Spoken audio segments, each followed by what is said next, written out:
Hello friends. तो आज हम पढ़ेंगे एक्सक्रीशन। तो अब तक हमने क्या क्या पढ़ लिया है। तो ADME सिस्टम में फार्माकोकाइनेटिक्स है। तो अब तक हमने पढ़ा है एब्जॉर्प्शन, डिस्ट्रीब्यूशन, मेटाबॉलिज्म और आज हम पढ़ेंगे एक्सक्रीशन। तो पहले क्या हुआ, दवाई आई ब्लड में आने के बाद ये सारे टिश्यूज़ में डिस्ट्रीब्यूट हो गई और वहाँ पे उसे जो भी काम करना था उसने वो कर लिया और फिर इसका मेटाबॉलिज्म हो गया। मेटाबॉलिज्म होने के बाद ये दवाई का क्या हो गया, ये वो वाटर सॉल्युबल हो गया।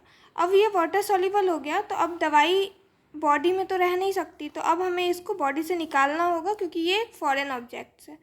तो हम आज इसका पढ़ेंगे एक्सक्रीशन, कि हम दवाई को बाहर कैसे निकालेंगे बॉडी से। तो मेजर एक्सक्रीटरी ऑर्गन क्या होता है बॉडी का, वो किडनी है। लेकिन कुछ कुछ माइनर एक्सक्रीटरी पाथवे भी होते हैं, जैसे लिथियम जो है वो सलाइवा से भी एक्सक्रीट आउट हो सकता है और स्वेट से भी एक्सक्रीट आउट हो सकता है। तो ये माइनर एक्सक्रीटरी पाथवे है। तो किडनी का स्ट्रक्चरल एंड फंक्शनल यूनिट क्या हो जाएगा, वो होगा नेफ्रॉन। तो अब हम नेफ्रॉन में देखेंगे कि क्या क्या प्रोसेस होते हैं एक्सक्रीट आउट होने के किसी भी ड्रग के। तो ये रहा नेफ्रॉन। तो अब इसमें क्या होता है, ये ग्लोमेरुलर है, ये PCT है, ये लूप ऑफ हेनले है, ये DCT और ये कलेक्टिंग डक्ट है। तो अब क्या होगा, ये ड्रग जो होगा, ये यहाँ ये ब्लड वेसल्स है, इसमें से ब्लड फ्लो हो रहा है। ड्रग जो होगा यहाँ ब्लड में से ग्लोमेरुल मेम्ब्रेन से ग्लोमेरुलन में आ जाएगा।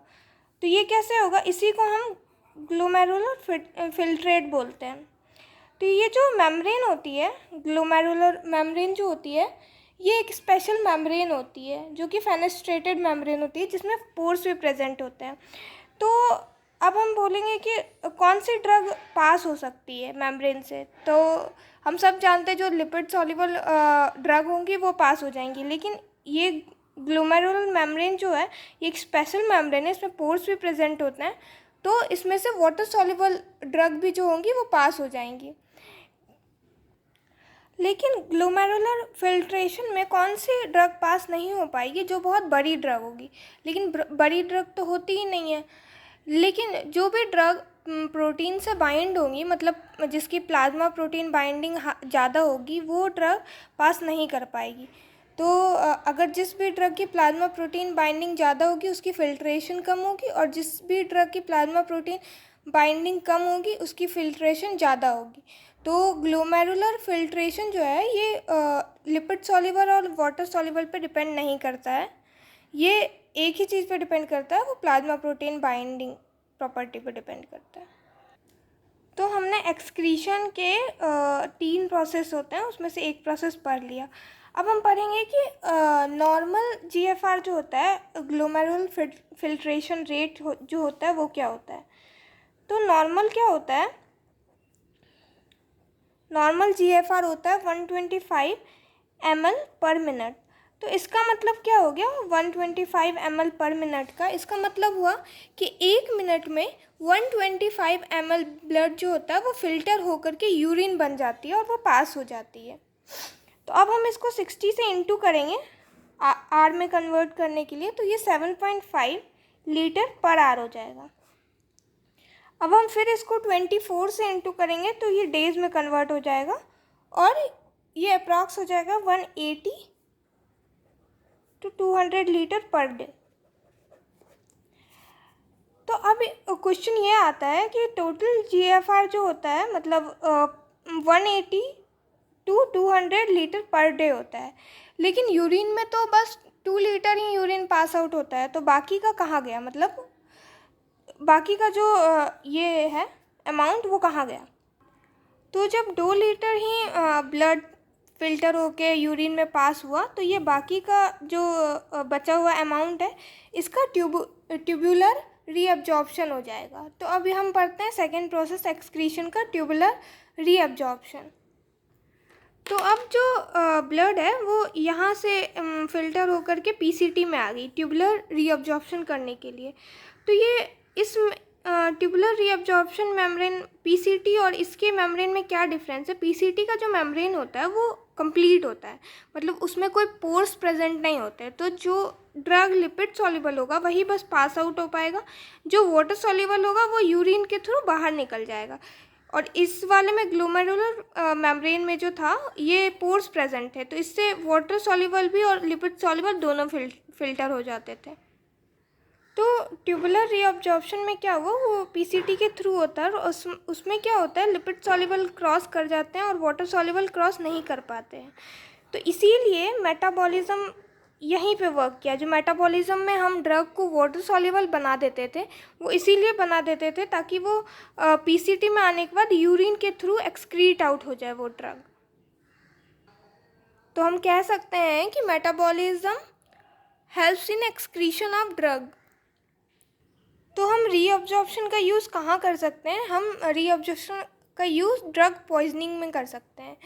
सपोज़ करते हैं कि हमने एक एग्ज़ाम्पल लिया, एसिडिक ड्रग है जैसे एस्पिरिन। तो एस्पिरिन जो है ये एसिडिक ड्रग है। अब इसकी अगर पॉइजनिंग हो गई तो हमने एक कॉन्सेप्ट पढ़ा था एब्जॉर्प्शन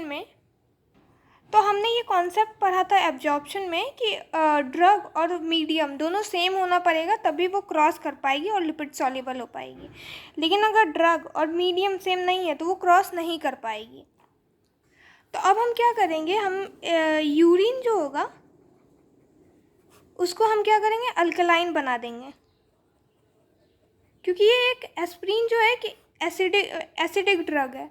तो अब हमने अल्कलाइन बना दिया यूरिन को, तो क्या होगा, ये आयोनाइज्ड हो जाएगा, ड्रग आयोनाइज्ड हो जाएगा और फिर ये ड्रग एब्जॉर्ब नहीं हो पाएगा और फिर ये एक्सक्रीट आउट हो जाएगा। तो हमने क्या पढ़ा था, हमने पढ़ा था कि अगर ड्रग और उसका मीडियम दोनों सेम होगा तभी वो मतलब एब्जॉर्प्शन हो पाएगा किसी भी ड्रग का। लेकिन अगर हम यूरिन को अल्कलाइन बना दें, मतलब मीडियम को अगर हम अल्कलाइन बना दें और ड्रग एसिडिक है तो वो पास नहीं हो पाएगा पीसीटी से।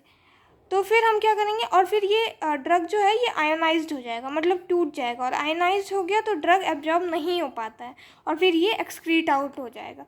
तो हम ड्रग पॉइजनिंग में ट्यूबुलर रीअब्जॉर्प्शन का यूज़ कर सकते हैं। तो इसी कॉन्सेप्ट को क्या कहते हैं, फोर्स्ड अल्कलाइन डायूरेसिस।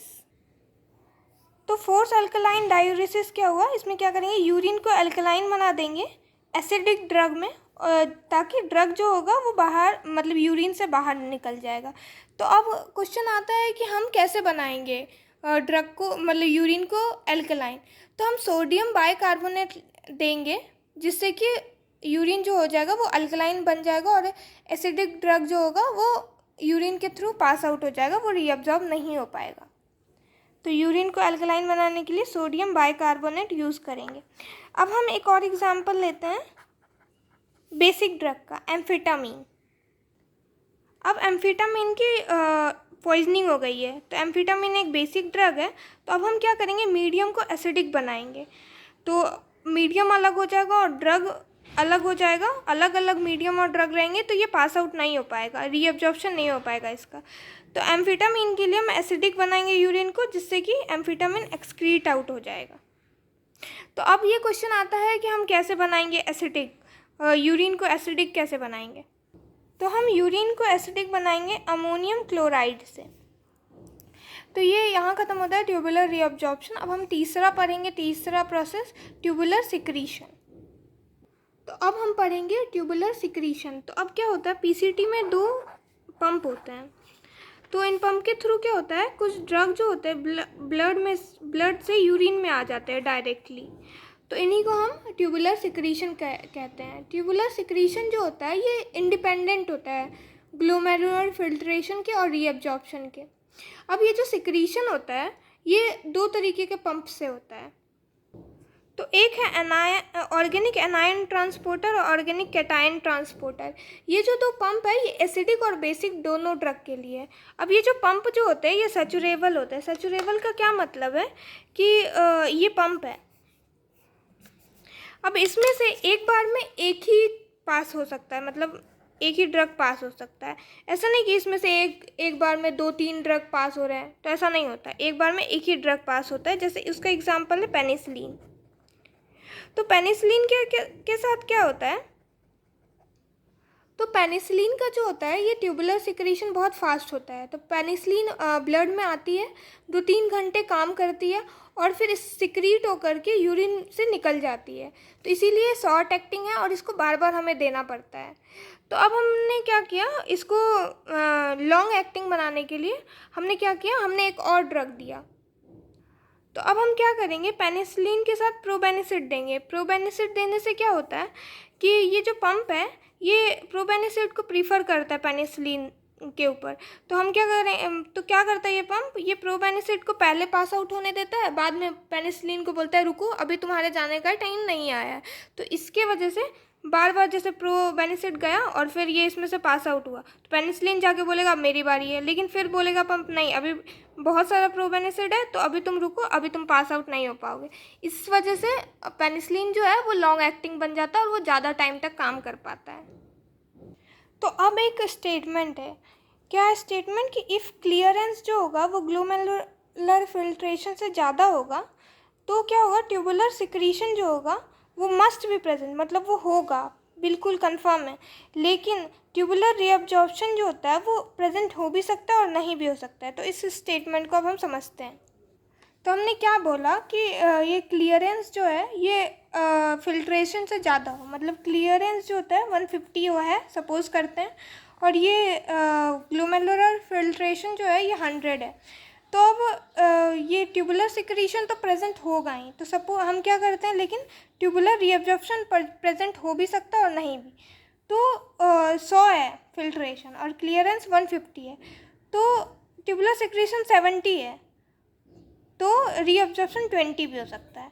तो ये तो सही है क्योंकि 170 अंदर हो गया और 20 बाहर निकल गया, तो 150 हो गया, 150 यूरिन से बाहर निकल गया। तो इस स्टेटमेंट का मतलब यही है। अगर ये होता कि ट्यूबुलर सिक्रीशन 50 हो जाता तो ट्यूबुलर रीअब्जॉर्प्शन प्रेजेंट हो भी सकता था और नहीं भी, इसका मतलब ट्यूबुलर रीअब्जॉर्प्शन नहीं ही होता है प्रेजेंट अगर ये 50 होता है सिक्रीशन। तो अब दूसरा स्टेटमेंट क्या है कि क्लियरेंस जो है अगर फिल्ट्रेशन से कम हो गया तो ट्यूबुलर रीअब्जॉर्प्शन जो है वो तो प्रेजेंट होगा ही, लेकिन ट्यूबुलर सिक्रीशन जो है वो प्रेजेंट हो भी सकता है और नहीं भी। जैसे अगर हम सपोज करते हैं फिर से क्लियरेंस जो है वो 150 है, लेकिन फिल्ट्रेशन जो है ये 200 हो गया। तो अब क्या हो गया, 200 हो गया तो इसको 150 बनाना है, तो अब क्या होगा, ये हो जाएगा 20 और ये हो जाएगा 70। तो इसमें से क्या हो गया, 220 हो गया और 70 बाहर निकल गया, तो 150 हो गया। तो thank you so much guys, आज के लिए हम यहीं पे ख़त्म करते हैं। एक्सक्रीशन ख़त्म हो चुका है। अब नेक्स्ट वीडियो में हम कुछ कैलकुलेशंस पढ़ेंगे, कुछ न्यूमेरिकल्स सॉल्व करेंगे। तो अगर आपको कोई डाउट हो इस वीडियो में या पिछली कोई वीडियो में तो आप मुझे कमेंट करके पूछ सकते हैं। Thank you so much guys, have a nice day.